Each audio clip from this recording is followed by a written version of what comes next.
Hi there, my name's Hertz Hausman, and I am an educator and work at Doty Memorial School in Worcester, Vermont. I also do some writing for teachers and consult and collaborate with teachers around the country. And one thing I've been really excited to work with teachers on lately is this idea of bringing more inquiry or investigation or project-based learning into what's already happening in our classrooms from pre-K all the way up through sixth grade. And really recently, I've been helping teachers do this work remotely and thinking about how we can make remote learning a little bit more student driven. So perhaps you're here and you're interested in picking up some ideas for doing that, or maybe you're not ready to take into that. And you want to just tuck these ideas away for when we're all back together in our classrooms, hopefully in the fall. So either way, there are a number of resources on my website, christinehertzhausman.com, that I'll direct your attention to. And on there are resources that will help you organize projects, as we'll go through in a moment, or will help you learn more about inquiry. There are books that many people have written on the topic. There's information that ranges from working with pre-K students or even younger, all the way up through high school. Our focus here today is going to be more on the pre-K through sixth grade range and thinking about just a broad overview of bringing some of these practices into our teaching and learning. This type of teaching and learning work goes by a lot of different names, and there certainly are nuances between the different approaches or techniques. You might have also heard of things like passion projects or maybe genius hour projects. Inquiry investigations and projects certainly lean a lot on the work that has been happening in early childhood for decades, where we're thinking about a constructivist or emergent curriculum, a curriculum that really draws from the children's interests and integrates skills and academics into what the children are interested in investigating. And we could spend some time delving into the differences between these different elements or projects or inquiries or investigations or Genius Hour projects. But instead, I think it's really interesting to think about the threads that run throughout each of these. So the first is that when we engage in this kind of teaching and learning, we're really increasing the opportunity for choice and for engagement. And by doing that, we're increasing the opportunity for students to have that intrinsic motivation that we'll talk about a little bit more in just a minute. We're also centering student voice and helping us become more inclusive and responsive to the students that are in our classroom, whether remotely or in our physical classroom space. We're also building those connections because as students take on projects that are interesting to them, they are showing us a little bit about themselves. And by doing so, we can then connect and build that relationship with them. And giving kids choice over what they're learning also gives them power. And power makes them feel more confident and helps them negotiate uncertainty, which we're doing now in the midst of this remote learning, but we will be doing again when we're back together in the classroom in person. There's always some element of uncertainty. And so giving students agency and power really helps them develop their own sense of responsibility for what they're learning and excitement in what they're learning as well. The other thing that I want to mention is that an inquiry can be just a different way that you're reframing teaching a focus lesson or a mini lesson. Instead of saying, today I want to teach you, and using direct instruction about something that you're working on in reading or writing, you can flip it and use an inquiry-based question like, today, let's investigate together something. So inquiry can be one tool that you use to bring some of these elements of choice and voice and connection and power into your teaching just in a tiny, tiny way.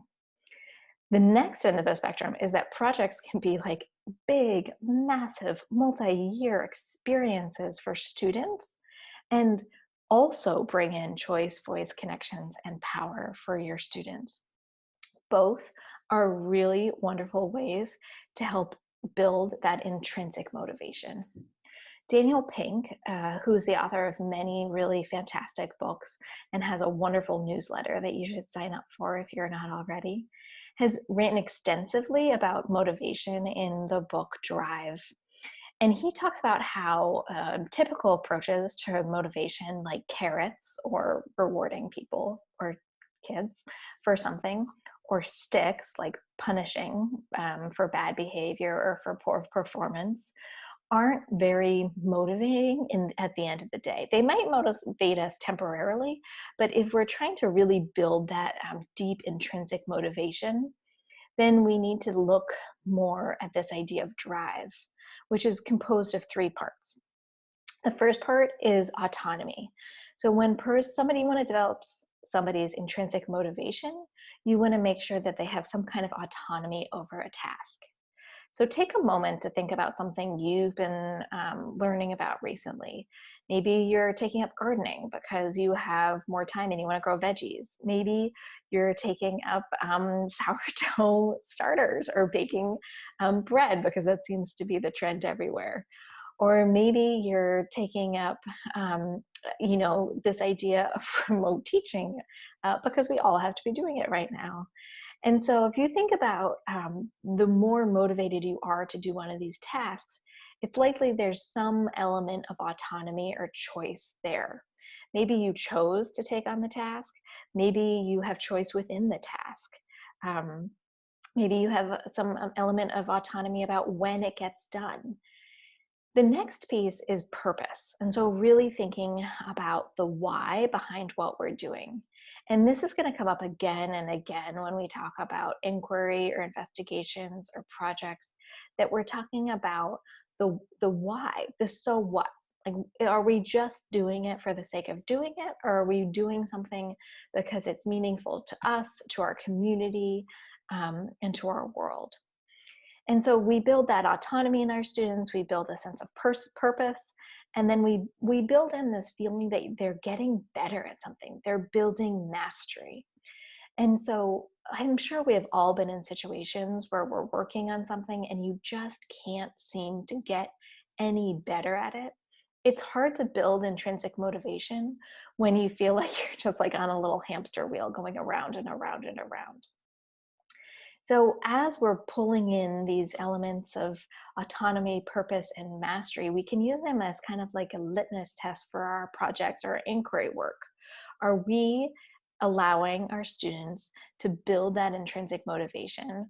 Or are we just kind of having them complete a set of assignments along the way? So the next thing that we can think about is just exactly how do we learn best? And these are Brian Camborne's conditions of learning. And so when we're asking our students to delve into this different kind of learning, instead of just, being the receivers of some direct instruction, which has its time and place, we're asking them to immerse themselves in the topic or the question. We're having them engage in some watching some demonstrations or consulting some experts perhaps. They're practicing, we're honoring their approximations, or as teachers and educators, we're scaffolding in elements of support so that they can move from one zone of proximal development to the next and really push their learning. We're providing feedback and responses. The responsibility for the learning is squarely on the shoulders of the students, and it's not a drag. It's something that they're really excited about doing. We have high expectations, and those expectations are clearly communicated to the students as well. And the engagement is key. It ties everything together, and it's really the thread that runs throughout this work.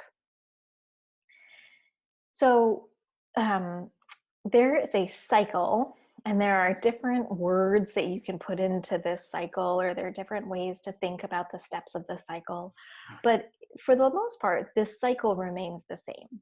And this remains the same if you're using inquiry in like a little focus lesson where you're trying to think about character traits or character motivation, where you're gathering together and you're you're wondering and you're noticing and you're posing a question. And then you're thinking about what books you might read to answer the question or what passage of a book you're reading. And then you're kind of thinking about the question together as a class. And then you're reflecting or coming to some kind of understanding. The same is true if you're taking on larger, longer term projects. Like maybe you want to um, bring a beehive to your school, or maybe you want to make a bike trail in your backyard, or maybe you're in pre-K and you're really into robots like I saw last year and you want to figure out how to build robots. This same cycle applies to those different types of small to larger scale projects. And while the students are engaging in that cycle, behind the scenes, the teachers are engaging in their own cycle. And so we're observing, we're engaging our students in some questions, we're figuring out what topics are kind of hot or interesting in the classroom. And then we're coaching, we're providing resources, we're providing tips and suggestions. And then as they really delve into the meat of the project or the inquiry, then we're conferring, we're scaffolding, we're providing that feedback. And then finally, we're assessing not only what our students have learned, but also what we're learning about our own teaching practice and our own engagement in this cycle. There is a lot of work done about teachers as researchers and inquirers into their own classrooms. And it's really interesting to think about what question you might engage with about your class and what you might use for resources to learn more, and then what you might learn over the course of your own inquiry cycle into your own teaching practice. The cycles are endless. So the other thing that's happening behind the scenes is that teachers are thinking about what skills, what content, what academics are integrated into these projects. And so if a pre-K class is thinking about robots, or if an individual student is really excited about building a bike trail, then we can be thinking about what kind of math or engineering they may be using. We can be thinking about where they'll be able to use reading and writing, speaking and listening, what transferable skills or social skills we might want to highlight or tap into, and certainly what research or social studies content and science and technology will be embedded in these projects or in this inquiry work as well. And so if the project is at the center of what we're asking or what our students are engaging in, then these different elements that have in the past been kind of siloed are all woven together in a hopefully very coherent and seamless fashion. It takes work and it is not always perfect. And it is a lot of thinking and experimenting and collaborating and questioning involved when it comes to figuring out how to mesh things like the Common Core with project-based learning, with all of the different demands that we have in our school context, let alone our remote learning context. But it's doable, and there are people who have been working on this in really exciting ways. So I alluded to the fact before that these projects or inquiries could be personal. They could be something that just one student is taking on, and you could guide a class through individual personalized learning plans or PLPs. They could also be small group, and I'll give it a shout out now to work that's being done by the Tarrant Center, Up for Learning, and Shelburne Farms, and a lot of Vermont schools that have been working on some really exciting projects where they're coupling the UN sustainable goals with the needs of their community and thinking deeply about what kind of projects can bridge the two together. And so thinking about building mountain bike trails at the school for the community, or thinking about bringing beehives to a school garden, or thinking about establishing a play group at a school. And so there's a lot of exciting level work that's going on in the middle level right now around these small group projects.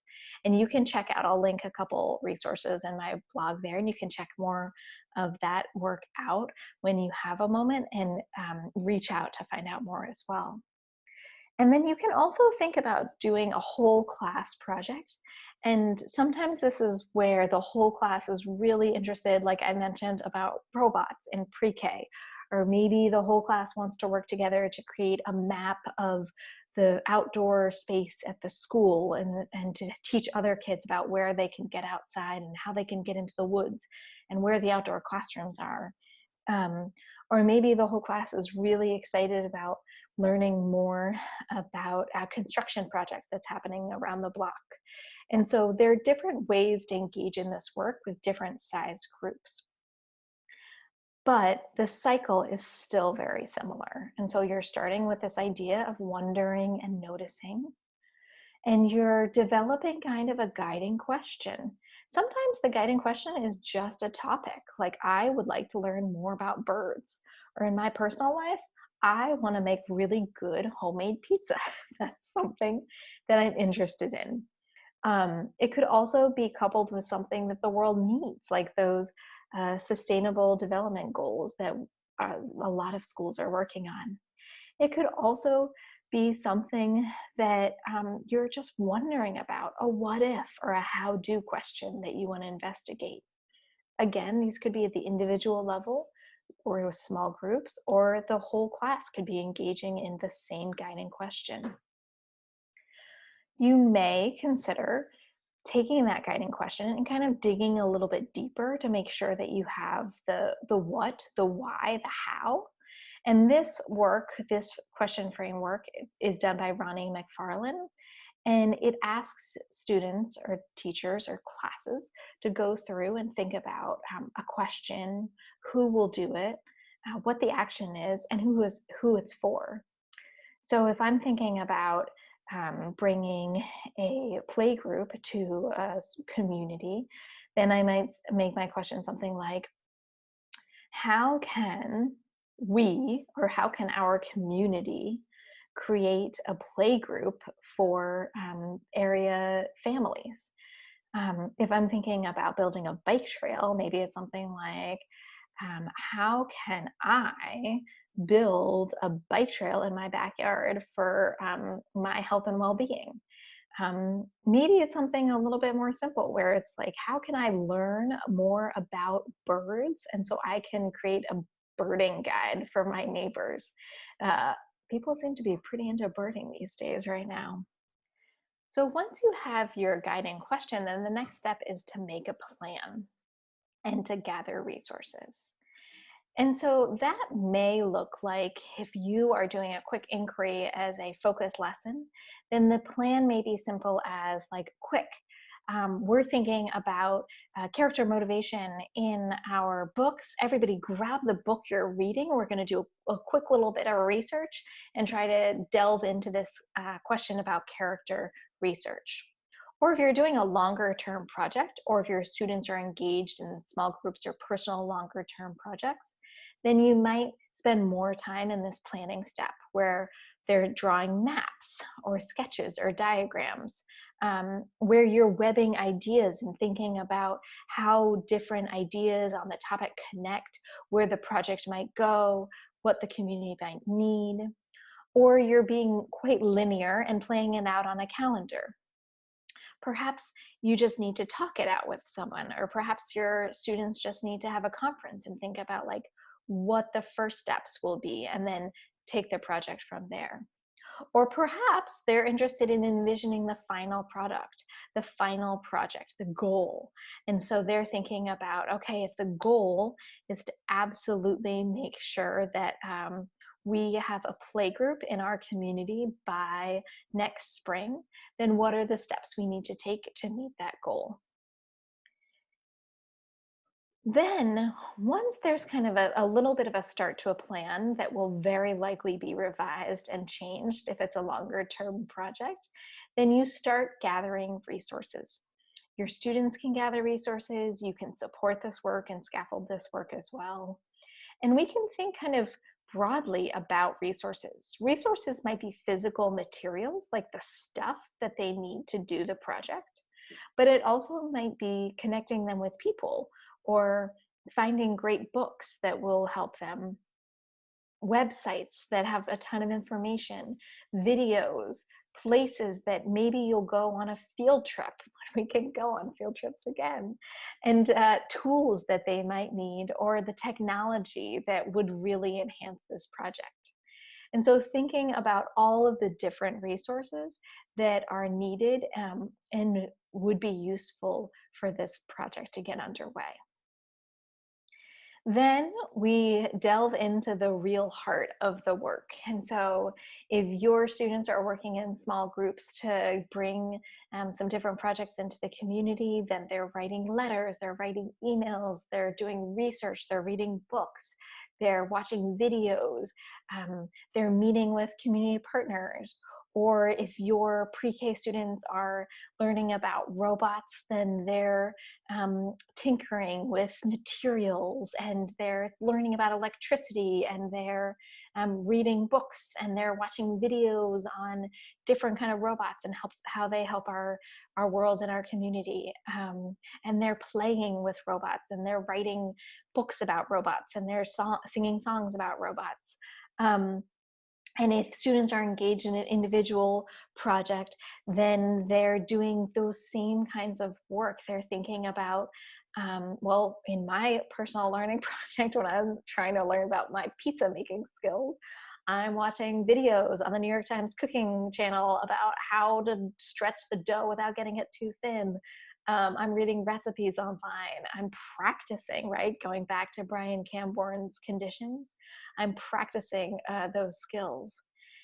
And then parallel to that, I'm also, and our students are also recording the learning along the way.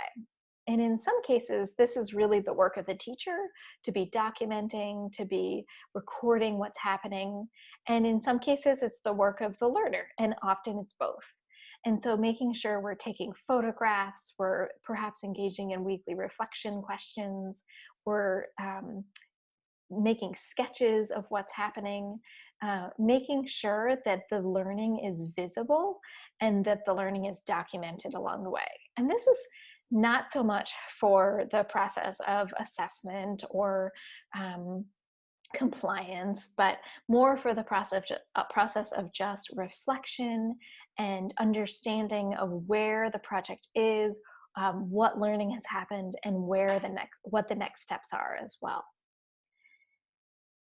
And inevitably, there will be times when there are challenges and when it's necessary to adjust course. So sometimes that means that projects need to be scaled up or scaled down. Sometimes things are just too big, or in our current context, just not feasible at the moment.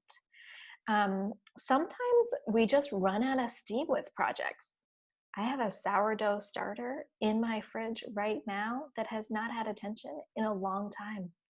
And so I switched it up, and I'm switching gears to pizza.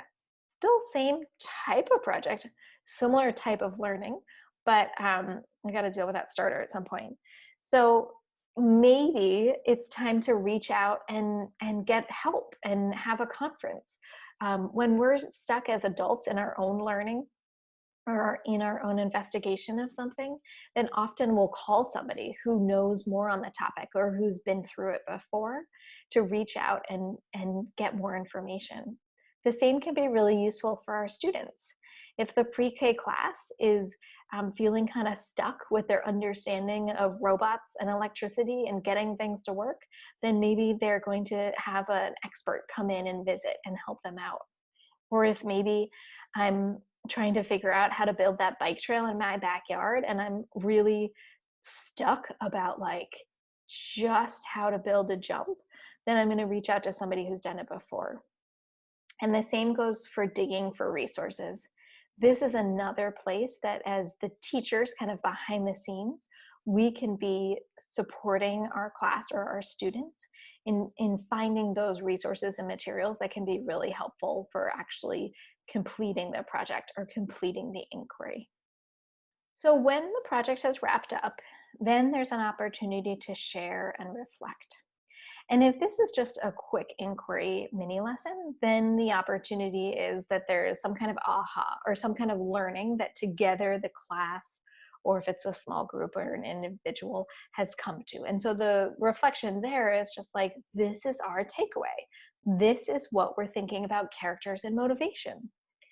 If it's a longer term project, then there may be a bigger plan for sharing. It can be really, really exciting to share in some culminating event all of the work that you have done individually or as a small group or as a class. So you want to think about who the audience is and what you want them to know or to feel or to do if there's a call to action, and specifically thinking about what kind of platform or method of sharing would fit the project or your thinking or your style best. And the exciting thing right now is that there's so many different ways that we can share different projects or different learning that's happening. You could write a letter, you could record a video, you could create a sketch, use photographs to document what's happened. You can create a book with Book Creator or a slideshow with Prezi or slides. You could physically build something that represents either the learning that happens or is the thing that you built. You should see the pre-K robot that we had going up and down the halls last year. Perhaps there's an art project or a song or a dance that could communicate the learning, or something else entirely. So there's this element of sharing if it is a product, the final product, and also sharing your reflection on the learning that has happened along the way. So we can encourage students to do both. They can write a letter advocating for a change that they would like to see happen, and they can think about the process of what happened in their learning to bring them to that desire to act, to change, to do something. So the share and reflection wrap up one cycle of inquiry or one cycle of a project, but they can also often be the launching pad for what's next, or what the students want to engage in for an investigation next. And so maybe an inquiry into robots and creating a big robot project in pre-K then leads to further investigation into a different kind of technology.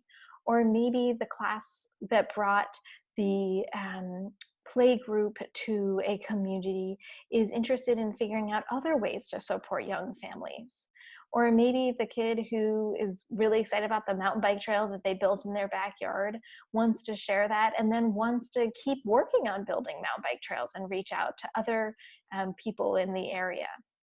And so the really exciting thing is that once we start to engage in these cycles of inquiry or project-based learning, then we can see the heightened engagement in our students, and we can see how choice and voice and our connections really lead to their sense of agency and empowerment in their learning.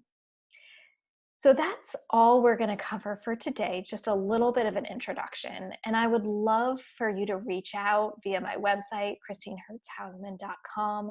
I'd love to hear what you're up to and continue the conversation as we go forward. Thanks and take care.